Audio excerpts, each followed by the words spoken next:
Hi అందరికీ, welcome back to my channel.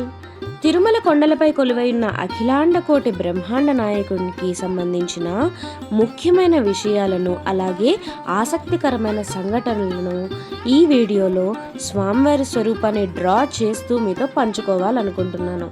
ఈ వీడియోని చివరి వరకు చూడండి, మధ్యలో అసలు స్కిప్ చేయకండి. డెఫినెట్గా మీకు నచ్చుతుంది.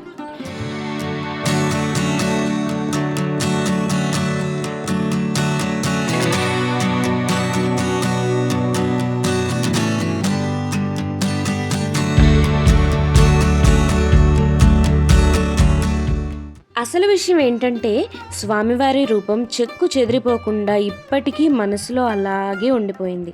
చివరికి మా పిల్లలకి కూడా అదే ఫీలింగ్. దాంతో మా పెద్దోడు, అమ్మా నేను దేవుణ్ణి డ్రా చేస్తాను అని తన చిన్ని చేతులతో స్వామివారి రూపాన్ని ట్రై చేశాడు. పసిపిల్లాడికి ఇంత మంచి ఆలోచన వచ్చినందుకు సంతోషపడి ఆ కార్యాన్ని నేను మొదలుపెట్టాను. కానీ నేను చేయి తిరిగిన పెద్ద ఆర్టిస్ట్ని అయితే కాదు కదా, అందుకే రిఫరెన్స్ కింద క్యాలెండర్లో ఉన్న ఫోటోని చూసి డ్రా చేశాను. ముందుగా ఒక చిన్న మాట, స్వామివారి సుప్రభాత సేవలో మా ఎక్స్పీరియన్స్ని ఇంతకుముందు వీడియోలో మీతో పంచుకున్నాను. ఆ వీడియోని మీరు ఎంతగానో ఆదరిస్తున్నందుకు మీ అందరికీ పేరు పేరున థ్యాంక్ యూ సో మచ్. భగవంతుడు ఏం చేసినా ఎలా ఉన్నా దాని వెనుక ఏదో ఒక పరమార్థం ఉంటుంది. చివరికి స్వామివారి రూపంలో కూడా ప్రతి భంగిమకి, ప్రతి అలంకరణకి, అన్నిటికీ వెనుక ఏదో ఒక పరమార్థం ఉంటుందని మీకు తెలుసా? స్వామివారు నుదుటన నామాలను ధరిస్తారు. వాటిలో తెల్ల నామాలు సత్వగుణాన్ని, దానివల్ల కలిగే ఉద్రేకరహిత స్థితిని తెలియజేస్తాయి. ఈ స్థితి ఎప్పుడూ పునాదిగా ఉండాలి అని కింద పాదపీఠం ఉంటుంది. సత్వగుణం మనల్ని ఉన్నత స్థాయికి తీసుకువెళ్తుంది అని సూచించేదే నిలువుబొట్టు. ఈ నిలువుబొట్టు లేత ఎరుపు రంగులో ఉంటుంది. ఈ లేత ఎరుపు రంగు లక్ష్మీ స్వరూపానికి గుర్తు. అంతేకాదు మంగళకరమైనది కూడా. స్వామివారి దివ్యమంగళ స్వరూపం 4 చేతులతో నిలబడి ఉన్న భంగిమలో ఉంటుంది. ఒక చేయి వరద భంగిమలో, ఇంకొకటి తొడపైన ఉండగా మిగతా 2 చేతులు శంఖువు, సుదర్శన చక్రాలను పట్టుకొని ఉంటాయి. స్వామివారి గడ్డానికి పచ్చ కర్పూరం రాస్తారు. ఎందుకంటే తన ప్రియభక్తుడైన అనంతాళ్వార్ తన కోసం గర్భిణీ అయిన సతీమణితో కలిసి కష్టపడుతూ ఉంటే చూసి చలించిన స్వామివారు మారువేషంలో సాయానికి వెళతారు. నిజం తెలియని అనంతాళ్వార్ సాయం వద్దని స్వామితో వాదనకు దిగి కోపంతో ఇక సహించలేక స్వామిని గుణపంతో కొడతాడు. అప్పుడు స్వామివారి గడ్డానికి తగిలి రక్తం ధారలుగా కారుతూ ఉంటుంది. ఆ రక్తధారను ఆపడానికి, అలాగే స్వామికి చల్లగా ఉండడానికి పచ్చకర్పూరాన్ని పూస్తారు. ఇంకా స్వామివారి 2 భార్యలు, అదే జగన్మాతలు శ్రీదేవి, భూదేవిలు, వీరిద్దరూ స్వామివారి హృదయంలో నివాసం ఉంటారు. భగవంతుడు ఏ కార్యం చేసినా అది లోక కళ్యాణం కోసమే కదా. మరి స్వామివారి కుడి చేయి వరద భంగిమలో, ఎడమ చేయి కటిస్థానాన్ని చూపిస్తూ ఎందుకుంటుందో తెలుసా? ఈ ఎడమ చేతిని కటికలింబిత హస్తము, కటిహస్తము అంటారు. కుడి చేతిని వరద హస్తము అంటారు. ఈ చేతుల భంగిమకు అర్థం ఏంటంటే, భవసాగరం అనే జీవితంలో కష్టాలనే నీటి నుండి తమను గట్టెక్కించమని స్వామిని కుడి చేయి చూపించినట్లుగా శరణు కోరితే, ఎడమ చేయి చూపించినట్లుగా కటిస్థానాన్ని దాటి ఈ కష్టాలని పిలువబడే నీటిని రానివ్వను అని స్వామి మనకు అభయమిస్తారట.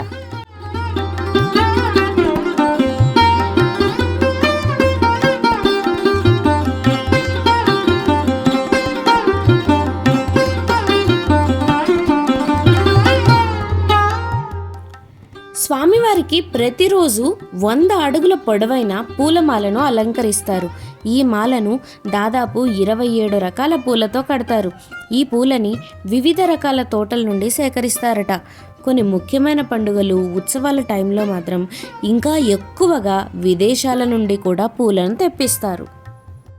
స్వామివారి చరిత్రలో జరిగిన ప్రతి సంఘటన లోకాన్ని సన్మార్గంలో నడిపించడానికి నేర్పించే పాఠంలాగానే ఉంటుంది.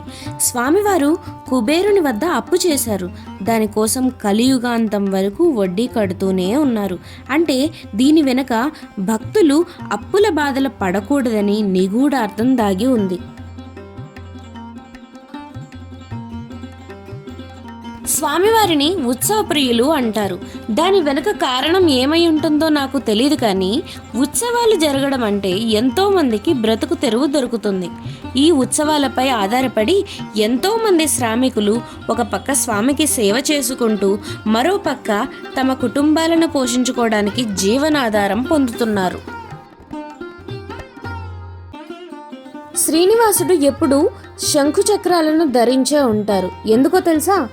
ఆనంద నిలయంలో స్వామివారి కుడి చేతిలో చక్రాయుధంగా సుదర్శనుడు వేంచేసి ఉంటారు. ఈ సుదర్శన చక్రం కోటి సూర్యుల తేజస్సుతో ప్రకాశించే జ్యోతి చక్రం అంట. భక్తుల రక్షణ కోసం స్వామివారు శంఖచక్రాలను ధరించి సిద్ధమై సర్వసన్నద్ధమై ఉంటారంట. సర్వకాలాల్లో, సర్వావస్థల్లో, సర్వ ప్రదేశాల్లో భక్తులను ఆదుకునే ఆపద్బాంధవుడు ఆ ఆనంద నిలయుడు శ్రీనివాసుడు. ఈ స్వామివారి సేవలో నిత్యం సుదర్శనుడు దుష్ట శిక్షణ, భక్త రక్షణ చేస్తూ ఎప్పుడూ సంసిద్ధుడై ఉంటాడు.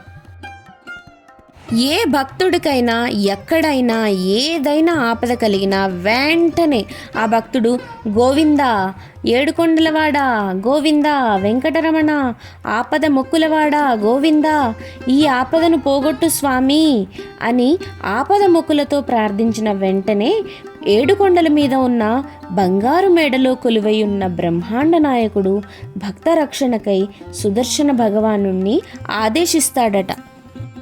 అంతే, వెంటనే ఆ భక్తుడు ఎన్ని వేల మైళ్ళ దూరంలో ఉన్నా సరే సుదర్శనుడు అక్కడ ఆ భక్తునికి కలిగిన ఆపదని తొలగించేస్తాడు. అందువల్లే వెంకటేశ్వర స్వామిని ఆపద మొక్కులవాడని అంటారు.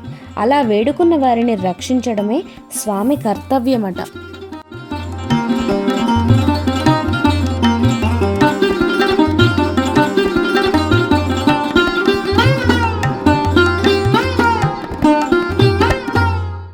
నిజానికి వెంకటేశ్వర స్వామి, సుదర్శన చక్రము వేర్వేరుగా మనకు దర్శనమిస్తూ ఉంటారు, కానీ వారిద్దరూ ఒకరే. స్వామివారి మనసులో ఏముందో స్వామి హృదయంలోనే నివాసం ఉండే లక్ష్మీదేవికి కూడా తెలియదట, కానీ సుదర్శనుడికి మాత్రం తెలుస్తుందట. దీన్ని బట్టే వారిద్దరూ ఒక్కటే అని స్పష్టమవుతోంది. నిజానికి వెంకటేశ్వర స్వామి విష్ణుమూర్తి అవతారమే అయినప్పటికీ దశావతారాల కింద ఈ అవతారాన్ని లెక్కించబడదు. ఎందుకంటే ఈ దశావతారాలు రాక్షస వధ జరపడానికి, మంచిని గెలిపించటానికి ఉద్భవించినవి. కానీ వెంకటేశ్వర స్వామి అవతారం నమ్మి కొలిచిన వారిని కటాక్షించడానికి, ధర్మ రక్షణ కోసము, సమస్త జీవకోటికి తండ్రి స్థానంలో నిలబడి సృష్టిని రక్షించే మహత్కార్యం చేయడం కోసం ఉద్భవించిన అవతారమే ఈ వెంకటేశ్వర స్వామి అవతారం. తన రాకను కూడా గమనించకుండా తనను అవమానించాడనే అహంకారపు భ్రమలో ఉన్న భృగు మహర్షి వైకుంఠంలో విశ్రాంతి తీసుకుంటున్న విష్ణుమూర్తి యొక్క లక్ష్మీ నివాసమైన వక్షస్థలాన్ని అవమానిస్తాడు. భృగు మహర్షి చేసిన చర్య వల్ల తన కళ్ళ ముందే తనకు, తన భర్తకు ఇంతటి ఘోర అవమానం జరిగినందుకు లక్ష్మీదేవి బాధతో కూడిన కోపంతో అలిగి కొల్హాపురికి వెళ్ళిపోతుంది. లక్ష్మీదేవి లేని వైకుంఠం శూన్యంతో సమానమని భావించి లక్ష్మీదేవిని ప్రసన్నం చేసుకోవడానికి వైకుంఠాన్ని వదిలి మరీ స్వామివారి భూమిపైకి వచ్చి తపస్సు చేయడం మొదలు పెడతారు. స్వామి కష్టాన్ని చూసి చలించిపోయిన జీవరాశులు స్వామికి కష్టం కలగకుండా చూసుకోవాలనే ఆలోచనతో స్వామికి సహాయం చేయాలనుకుంటారు. చీమలు స్వామి చుట్టూ పుట్టను ఏర్పాటు చేస్తాయి. స్వామి ఆకలిని తీర్చడానికి ఆవులు పుట్టపై నుండి పాలను ఇస్తాయి. రోజూ ఇదంతా గమనిస్తున్న ఒక గొల్లవాడు ఇదేదో రాక్షస మాయ అనుకొని కర్రను విసురుతాడు. అప్పుడు అక్కడున్న ఆవును రక్షించడానికి స్వామివారు అడ్డుగా వెళతారు. అప్పుడు శ్రీవారి తలకి దెబ్బ తగులుతుంది. స్వామివారిని చూసిన గొల్లవానికి జ్ఞానోదయం కలిగి క్షమించమని వేడుకుంటాడు. స్వామివారు ఆ గొల్లవాడిని కటాక్షించడం మాత్రమే కాదు, ఆ వంశం మొత్తాన్ని కరుణిస్తారు. భూలోకంలో మొట్టమొదట తనను చూసింది గొల్లవాడే కాబట్టి ఇకపై ప్రతిరోజు కలియుగాంతం వరకు తన తొలి దర్శనం వారి వంశస్థులకే దక్కుతుందని వరమిస్తారు. ఇలా ఒక్కటేమిటి, వెంకటేశ్వరుని గురించి చెప్పాలంటే ఎంత టైం అయినా సరిపోదు, రాయాలంటే ఎన్ని గ్రంథాలున్నా సరిపోవు, స్వామి లీలల్ని అర్థం చేసుకోవాలంటే ఎన్ని యుగాలైనా సరిపోవు. ఓం నమో వెంకటేశాయ. స్వామివారి కష్టకాలంలో సమస్త జీవరాశులు, పుట్టలు, పశువులు అన్నీ కూడా స్పందించాయి. అటువంటిది స్వామివారు భక్తులకు ముక్తినిచ్చేందుకు తన కుటుంబంతో సహా మన కోసం భూలోకంలో నిలబడి ఉండి మరీ మనల్ని రక్షించుకుంటున్నారు. అటువంటిది మనం కనీసం ధర్మ మార్గంలో నడవలేమా? ఒకసారి ఆలోచించండి. భగవంతుడు సర్వాంతర్యామి. ఆ భగవత్ స్వరూపాన్ని కేవలం దేవాలయాల్లో మాత్రమే కాకుండా ఎదుటి మనిషిలో కూడా చూడగలిగితే ఏ గోలా ఉండదు, అన్నీ సంతోషాలే. ఇంతకీ నేను గీసిన స్వామి రూపం ఎలా ఉందో చెప్పనే లేదు.